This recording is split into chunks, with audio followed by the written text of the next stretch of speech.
Hey guys, welcome to another movie review. Today I'm going to be talking about the Robert Altman classic, The Player. This is a film that I think it's been out since about 1992, I think. I recently just got around to seeing this movie, so I figured I'd just give my quick thoughts about the movie, or maybe not so much quick thoughts, but my thoughts nonetheless of the movie. So in this movie, The Player, guys, like I said, Robert Altman directed this movie. He's known for the film MASH. He did like the Popeye film. He's done some other really big films as well. But in this movie, it's about Tim Robbins, who plays a Hollywood film executive, and he's kind of the guy in charge of deciding which scripts kind of get chosen to become big Hollywood productions, which ones are going to get rejected. What exactly is a good and a bad idea for a movie. What is the studio looking for. What is kind of the leeway where a writer can kind of add their own little personal touch to his story and it'll still get accepted into the film industry and so forth. So he kind of has a pretty big responsibility. And so, time goes on, we kind of get used to his lifestyle and what this workplace is like and what his job is like. But he keeps getting these death threat postcards from apparently a screenwriter that kept getting his script rejected from this executive. And so throughout the course of the movie, he has to figure out, who exactly is this person? What exactly did he do or say during this idea pitch that kind of drove this guy off the deep end and really made him do these really horrible things. So it just gets to the point where basically this keeps bothering him. He keeps getting more postcards. He has a hard time focusing on his own job and focusing on new clients with new script ideas. So basically, after a while, he starts doing things that he wouldn't normally do.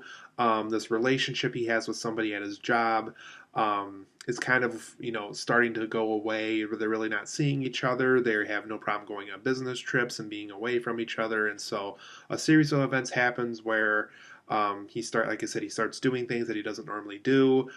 He starts to worry about some things that he's now guilty of, and so throughout the course of this film, he has to figure out how exactly is he going to be able to do his job still, and deal with this person that really wants him dead for just rejecting his script and really making him feel bad about being a writer and so forth. So all these things happen over the course of The Player.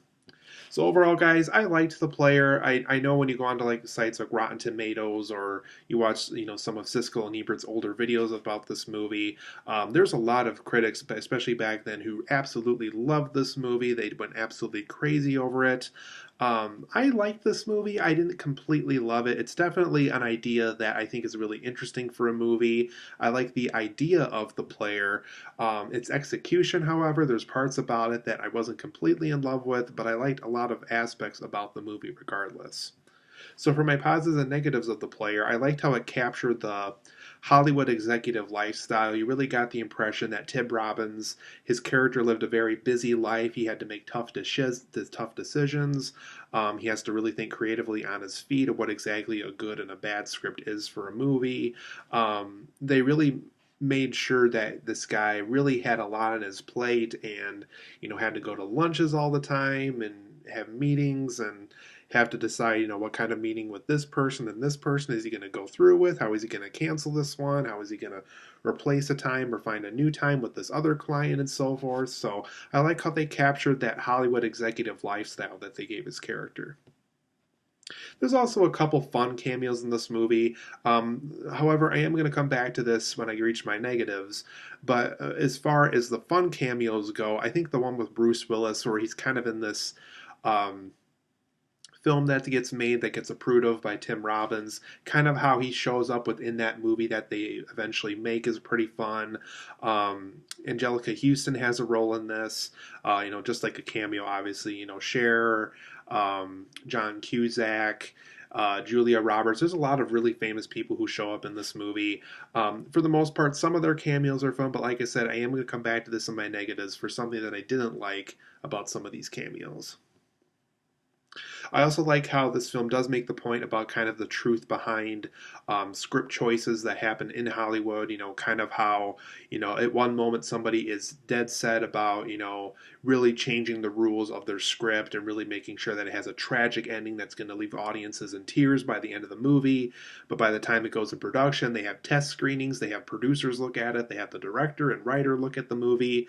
Kind of how their mind can quickly change after seeing it play out in a movie and after seeing how marketing can hurt the movie and so forth. So I like how the film does make the point that sometimes these really bad script choices happen with these productions. It's because something really stupid on set can be as simple as there's a test screening that happens, people don't like it in the test screening, and they quickly change it on, right on the spot, just to make sure that by the time the actual release happens, the new audience in the official release of the movie will like the movie instead better than the test screening audience.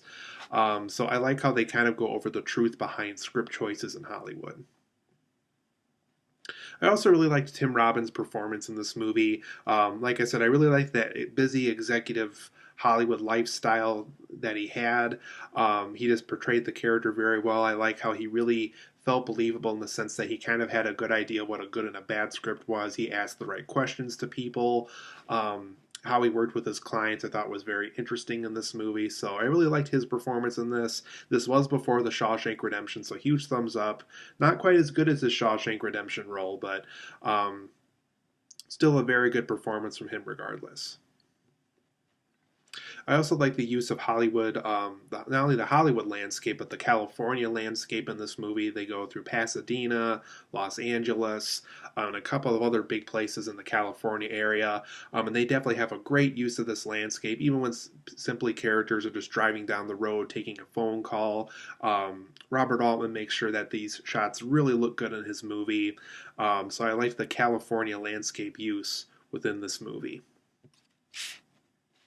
I also like the scenes where writers and directors are, and even just random people in the Hollywood area. I like these scenes where they're pitching their ideas to Tim Robbins. Like I said, I like how Tim Robbins would ask the right questions and they would answer them. And you definitely get the sense that some of these people have really come up with these ideas over the course of their life, and so by the time they reach these meetings, they have tons of things thought out, and just an interesting way of presenting the idea to this executive and so forth. So I like those scenes in this movie. They really have a lot of inspiration behind them, so I really like that in this movie. But for my negatives of the player, even though the Tim Robbins character has a very busy Hollywood executive lifestyle, I think the film itself feels a little too busy at times. There's just so many moments in this movie where I'm trying to get invested in the characters and learn more about them, and just learn more about certain situations that play out in this movie. I've overall looking over this film and really seeing it all play out. I really think this film feels too busy. It just feels like it doesn't have enough time to dedicate what it needs for character development and to help us truly flesh out what it really needed to make it feel like the film it needed to be. So overall, I feel like the film feels too busy, even though that's appropriate for the Tim Robbins character in the movie. The film itself just feels a little too busy for its own good. Another negative I have with the movie is I feel that the ending of this film conflicts with what the film is trying to say with its message. The film, I would say for the most part, is trying to say, don't always go with what the typical Hollywood formula is. Every film doesn't need to have a happy ending, or it doesn't need to be action packed and loaded with explosions all the time and all this other stuff. I liked how for a while the film was saying, try to stray away from that typical thing. Try to do something that everybody else isn't doing quite yet. We have to try to incorporate originality again. And I feel by the end of this movie, it just kind of goes the easy way out and goes along with that typical Hollywood formula that the film was trying to really push us not to follow at one point in this movie. So I feel the ending of this film conflicts with the overall message. I also wasn't a huge fan of the editing in this film. The editing in this movie feels a little too sudden. It's one of those things where at one moment Tim Robbins back at his house late at night after a long day at work, then he's immediately back in his office, then he's driving off here, now he's meeting up with this client, now he's doing this, now he's trying to meet up with the writer that is, wanting him dead and so forth, and now he's there, now he's there, now he's there. I just didn't really care for the editing of this film. It just felt too sudden. There wasn't any type of transition effect or anything. Everything just feels a little too sudden when it comes to the editing in this movie. And then going back to those cameos I was talking about earlier, some of the cameos in this film are just really dumb. Some of them are just quick little second, like, oh, hey, here's Burt Reynolds eating lunch. Bye. He's in the movie for 3 seconds.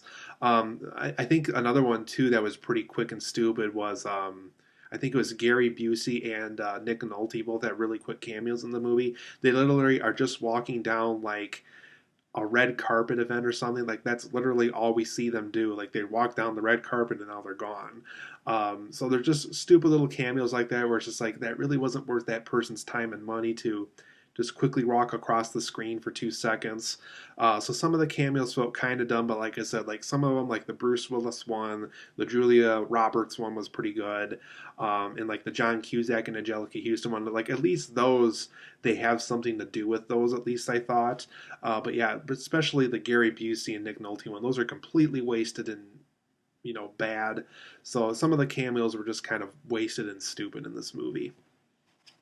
Overall, I'm going to give The Player 8.5 out of 10. When it works well, it really works well. But when it doesn't work well, it really doesn't work well. And like I said, the overall script felt a little too busy for me. Really would have preferred something that would have slowed down and would have focused on character development and so forth. So 8.5 out of 10 for me. It's a really good movie, but go into it knowing that it does have more flaws than what the internet's probably going to tell you about it.